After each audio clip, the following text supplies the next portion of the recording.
Alright, listen up folks. Today we are diving headfirst into Marvel Rivals team-ups, because who doesn't love ranking fictional characters doing tag team WWE moves? This ability is just next level madness. Hela lands a final blow and suddenly Thor and Loki are back, looking like they've been chilling in the afterlife sauna, ready to go another round.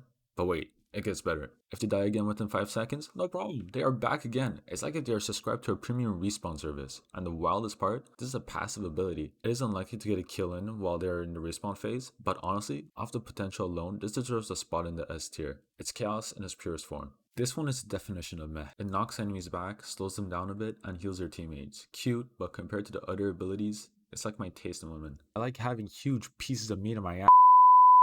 Overall, C tier. It tries, but it's just not as good. This is Captain America throwing his shit like a hyper toddler in a frisbee competition. It's funny, but that's where it ends.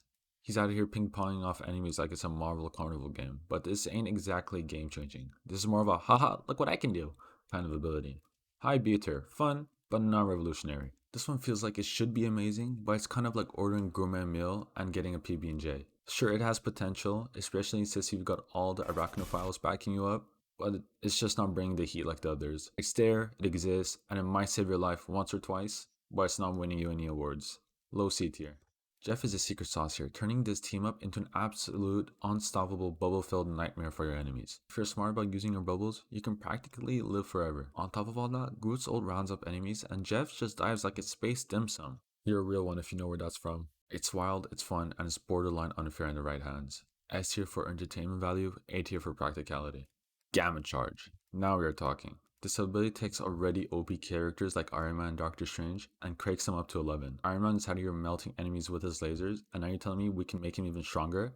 And let's not forget Doctor Strange. He's already bending reality, so why not supercharge his nonsense while we're at it? This is the kind of ability that makes you feel good about yourself. If you know what you're doing. If you don't, well, you're just wasting an S tier opportunity. If you and your buddy are at least kind of good at the game, Ammo Overload will have you dominating like a pair of synchronized murder-hungry... yeah, I don't know where that was going.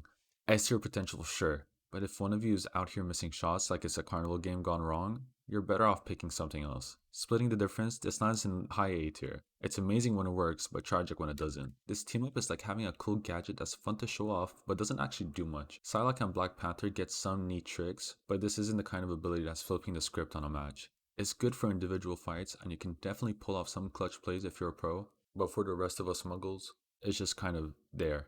Low B tier, because while it's fun, it's not exactly game changing. Moon Knight turning invisible every 30 seconds sounds awesome in theory, but in practice, it's like having a magic trick that doesn't fool anyone. Sure, you can sneak around a bit, but it's not enough to carry a match. It's great for small fights, but if you're banking on this to turn the tides of a game, you're gonna have a bad time. B tier, because it's cool, but not exactly practical. Guardian Revival is like the clutch performer who shows up when it really matters. Every 120 seconds. It's undeniably useful and can save a match if you're good enough to survive for 2 minutes, but that cooldown means you're spending most of the time being sad when it wasn't up yet. High A tier because when it works, it's incredible, but you've got to be patient. And let's be real, who's got the time for that? This ability is the ultimate fake it till you make it scenario. At first, you feel like you're doing so much as Jeff, but then reality hits and you realize you're mostly just flailing around. Namor gets another octopus putty, which is kind of cool, but unless you're cycling the octopuses? That doesn't sound right. Octopi? Yeah, probably the one. Unless if you're cycling the octopi, it's just not doing much. Low C tier because while it's not completely useless, it's not exactly a game changer either. Hawkeye's ultimate as Widow's ability that refreshes every 30 seconds sounds OP on paper, but in practice, it's mid as fuck. It works if you're bad at aiming and need training wheels, but it's mainly just a cool trick that doesn't do much. Mid B tier, because it's situationally decent, but nowhere near as game changing as it pretends to be. Metallic Chaos is like handing a jackhammer to someone who's only ever used a spoon. It's got insane potential to slice through everything. Supports, tanks, dreams, and probably your frame rate. Just aim it into the crowd and watch the support players in the back cry.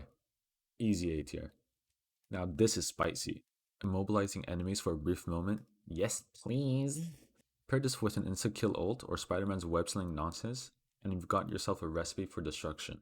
It's not flashy, but it's effective, and that's what matters. High A tier, because it's the ultimate utility play. Wolverine being yeeted across the map like a sentient missile is peak comedy. With the right toss, he can grab a flying enemy, make a U-turn, and drop them right into Hulk's lap. Is it practical? Not really. Is it hilarious? Absolutely. Low A tier because it's so fun, it doesn't even matter if it's good. And that was the end of the tier list. Whether you agree, disagree, or are furiously typing in the comments because I put your favorite in C tier, just know I don't give a fuck. But seriously, let me know what you think because I do care. Wink wink. Don't forget to like, sub, and hit that bell icon so you can join me on my journey. Alright, I'm out. Stay salty, stay sweaty, and I'll catch you in the next one.